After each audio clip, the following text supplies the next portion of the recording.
Hello everyone, welcome to the channel Sunny Science Centre AG concept. हम लोग discuss कर रहे थे चैप्टर हेरिडिटी एंड एवोल्यूशन, ठीक है। Just recall it. तो हेरिडिटी एंड एवोल्यूशन में हम लोगों ने डिस्कस किया था कि हेरिडिटी क्या होता है। तो transmission of character from parents to offspring from one generation to another, है ना। जो कैरेक्टरिस्टिक्स होता है पेरेंट्स का, वो उनके संतान में जो ट्रांसफर होता है एक जनरेशन से दूसरे जनरेशन में, उसको हम हेरिडिटी कहते हैं, ओके। और एवोल्यूशन क्या था? तो gradual change in the species as the time passes, जैसे जैसे समय बीतता है उसके अनुसार प्रजाति में जो परिवर्तन आता है उसको इवोल्यूशन कहते हैं। George Johann Mendel is known as the father of genetics. और जेनेटिक्स क्या था? तो विज्ञान का वैसा हिस्सा जिसमें हम अध्ययन करते हैं हेरिडिटी एंड एवोल्यूशन के बारे में। ये पार्ट थर्ड है आपका। पार्ट टू मैं क्लियर कर चुका हूं और पार्ट थर्ड में आज हम लोग डिस्कस करने वाले हैं जीनोटाइप फिनोटाइप के बारे में। तो देखिएगा, पिछले क्लास में जब हम डिस्कस कर रहे थे तो आपको बताए थे वेरिएशन के बारे में, ठीक ना। तो वेरिएशन होता क्या है? तो वैसा कैरेक्टरिस्टिक्स या फंक्शन या ना उसका अपीयरेंस जो जेनेटिक मेकअप के कारण बिल्डअप होता है किसी भी इंडिविजुअल में, उसको हम वेरिएशन कहते थे। सबसे ज्यादा जो वेरिएशन का जो चांसेस था कि मैक्सिमम क्वेश्चन में भी आज क्वेश्चन पूछा जा सकता है कि in which mode of reproduction there is the chance of maximum variation, then the mode of reproduction is sexual reproduction, ठीक है। But in case of asexual reproduction there is the chance of minimum variation. वहां पर भी variation होता है लेकिन minimum. कारण क्या होता है वहां पे वेरिएशन का, जबकि वहां सिंगल पेरेंट्स होता है? तो उसका कारण मैं बताया था, बिकॉज है ना, during asexual reproduction in case of DNA copy, जब डीएनए का कॉपी होता है देन देयर इज क्या होता है? बायोकेमिकल रिएक्शन होता है। और कोई भी बायोकेमिकल रिएक्शन 100% सेम रिजल्ट नहीं पैदा कर सकता है। उसको हम क्या कहते हैं थे कि there is the chance for little variation या लेस वेरिएशन। तो आइए आज डिस्कस करते हैं जीनोटाइप के बारे में, ठीक है। तो जीनोटाइप क्या होता था? देखिए, it is the description of gene present in an organism. क्या है genotype? The description of gene present in an organism. Gene का डिस्क्रिप्शन है। देखिए, description of gene present in an organism, किसी भी ऑर्गेनिज्म में जो मौजूद होता है उसका वर्णनात्मक है। It shows the genetic constituent of an organism। ये क्या करता है? जेनेटिक कंस्टिट्यूएंट दिखाता है किसी भी ऑर्गेनिज्म का कि इसका किस प्रकार से जेनेटिक कंस्टिट्यूएंट है, मेल और फीमेल। इसको माने पेरेंट्स का क्या इसका कंट्रीब्यूशन है उसके regarding. It is in pair like T T, capital T small T T, ठीक है। ये क्या है? यहाँ पे जीन है, समझ गए ना। और जीन जो होता है ना हमेशा पेयर में होता है। जैसे कैपिटल टी यहाँ पे लिया गया है तो एक टॉल का जीन हो गया, ठीक है, टॉल का जीन हो गया। इसी प्रकार से अगर हम क्या करते हैं स्मॉल टीटी के बारे में बात करते हैं तो इस केस में क्या हो जाता है? ए डार्फ के बारे में बात करता है, ठीक है ना। तो ए डार्फ हो गया, तो डार्फ के लिए बात कर रहा है, टॉल के लिए बात कर रहा है। तो ये हमेशा जीनोटाइप जो होता है डिस्क्रिप्शन ऑफ जीन, सिंपल यही समझना है कि जीनोटाइप क्या है? तो डिस्क्रिप्शन ऑफ जीन, जीन के वर्णनात्मक है जो पेरेंट्स का कंस्टिट्यूएंट शो करता है, ओके। और इट इज नॉट विजिबल, इसको आप देख नहीं सकते हो। कोई व्यक्ति लंबा है या नाटा है उसको देख करके अनुमान लगा सकते हैं जनरली। हाँ, वो लड़का देखने कहीं पे देखे उसको, हाँ पापा जैसा लंबा है, मम्मी जैसा नाटा है। तो ये जो कहने का जो सीक्वेंस आता है, ये आता है कि हम लोग बच्चे को देख करके डिसाइड करते हैं कि उनके माता पिता कितने बड़े होंगे, ठीक है। तो उसी प्रकार से यहाँ पे बटे फिनोटाइप में क्या होता है कि आप किसी को कैरेक्टर देख करके डायरेक्टली कह सकते हैं कि हाँ अगर ये बच्चा लंबा है इनके पेरेंट्स लंबे होंगे, ओके। तो यहाँ पे फिनोटाइप आ जाता है। The characteristics which are visible in an organism are called phenotype, ठीक है। वैसा कैरेक्टरिस्टिक्स जो किसी भी ऑर्गेनिज्म में विजिबल है, जो दिखाई पड़ रहा है, उसको हम क्या कहते हैं? फिनोटाइप कहते हैं, ठीक है। तो ये देखिए, इसमें एग्जांपल में मैंने बताया, मैंने टॉल एंड डार्फ जो हो गया वो क्या हो गया? फिनोटाइप, ठीक है। क्योंकि ये आप विजुअलाइज कर सकते हो, देख सकते हो, इसलिए वो फिनोटाइप के अंतर्गत में आ जाता है। इसके बाद आता है फिलियल 1 एंड फिलियल 2 जनरेशन। तो उससे पहले मैं आपको बताना चाहूंगा मेंडल्स इनहेरिटेंस के बारे में, ठीक है। तो इनहेरिटेंस के बारे में हम लोगों ने देखा था कि क्या होता था ट्रांसमिशन ऑफ कैरेक्टर था पेरेंट्स टू ऑफस्प्रिंग, उसको इनहेरिटेंस कहते हैं, ठीक है। और ऐसे भी मैं बताया था कि ये जो इनहेरिटेंस होता है, जैसे कोई भी कैरेक्टर का हम दो फॉर्म बताए थे, acquired trait, inherited. Acquired society से प्राप्त होता है, inherited one generation to next generation, यानी पेरेंट्स टू ऑफस्प्रिंग जाता है, ठीक है। तो इस केस में हम यहाँ पे चर्चा करेंगे कि why did Mendel choose pea plant for his experiment. Mendel जो है वो एक्सपेरिमेंट के लिए पी प्लांट को ही चूज क्यों किया था, है ना। What was the reason behind selecting the pea plant, तो इसके पीछे कारण क्या था। तो देखिए सबसे पहला, pea plant are small and easy to grow, ये स्मॉल है और आसानी से इसको ग्रो करवा सकते हैं, है ना। Pea plant are small and easy to grow. Second है, a large number of breeding variety are available of pea plant. Pea plant में अलग अलग ब्रीडिंग वैरायटी है, जैसे कि सीड के शेप के आधार पे इसका दो classification, round and wrinkle shape हो गया। उसी प्रकार से अगर इसमें कलर बात कीजिएगा तो येलो एंड ग्रीन कलर का आ जाता है। तो कलर का भी वैरायटी है, इसमें अलग अलग वैरायटी आपको मौजूद है।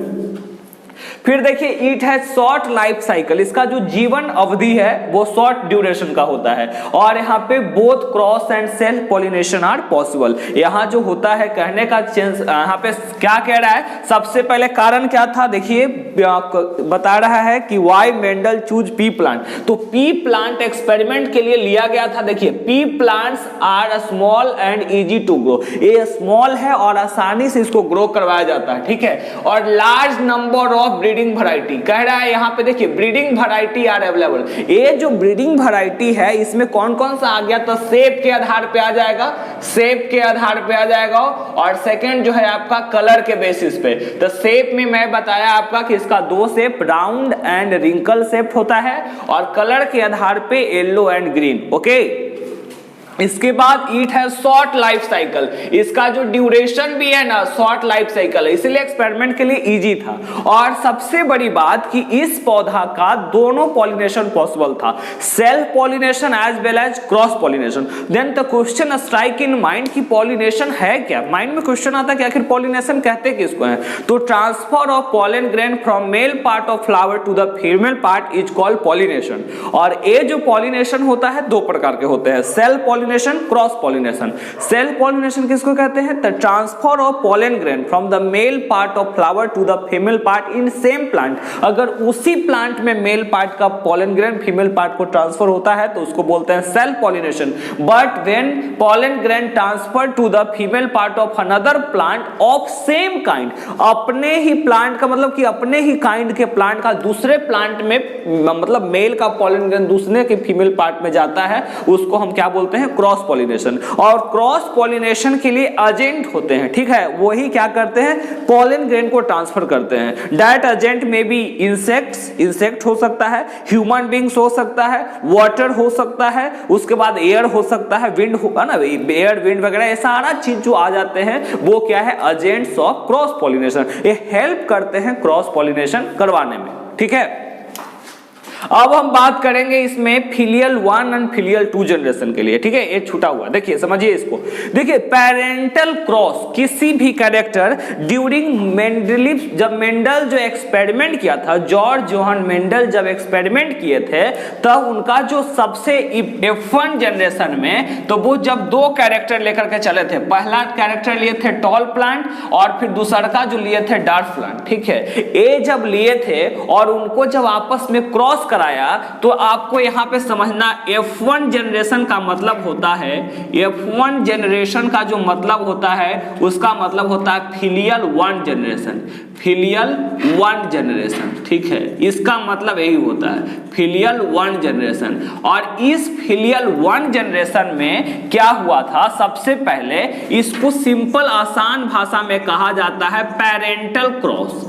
पेरेंटल क्रॉस, कोई भी कैरेक्टर को लेकर के हम पेरेंटल क्रॉस करवाते हैं उसको फिलियल 1 जनरेशन कहते हैं। और यहाँ पे जब भी हम बात करेंगे ना, जीन जब भी के बात कर रहे हैं तो आप याद रखेंगे हमेशा पेयर में होता है, और एक जीन इसमें फादर का होता है, एक जीन इसका मदर का होता है। उसी प्रकार से जब स्मॉल लिया गया है तो इसमें भी एक फादर का होगा और दूसरा का मदर का हो गया। उसके बाद क्या किया था, जब आपस में इसको क्रॉस करवाए थे तो कुछ इस प्रकार से उनको रेशियो मिला था, ठीक है। कैपिटल टी इधर रख दीजिए, स्मॉल टी इधर रख लीजिए, ठीक है। तो यहाँ पे देखिए capital T small T, capital T small T, capital T small T, capital T small T.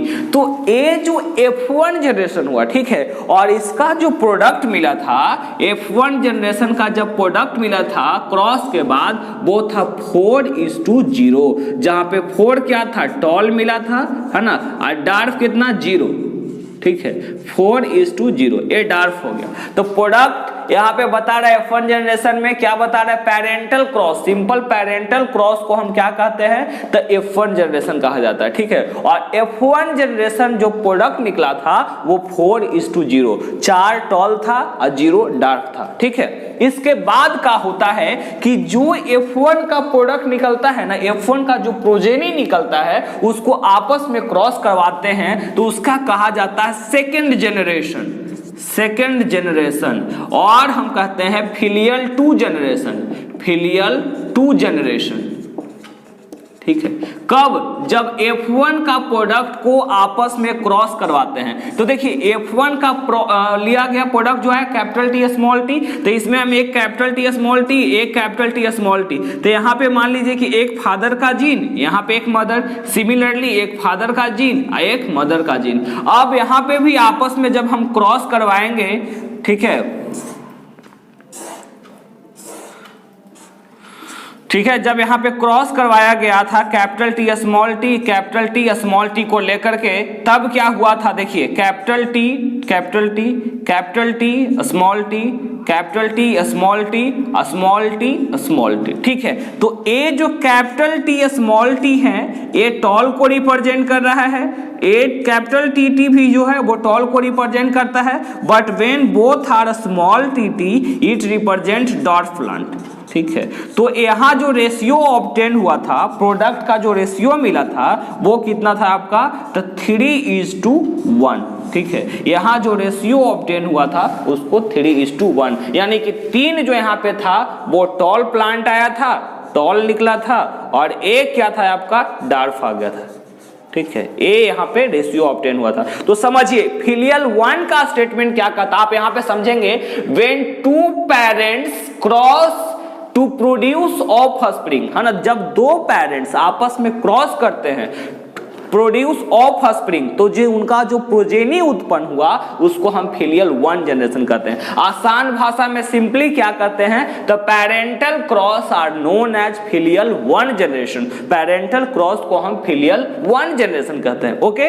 और फिलियल 2 जनरेशन क्या होता है, तो व्हेन फर्स्ट जनरेशन प्रोजेनी, देखिए यहाँ पे यही जानना,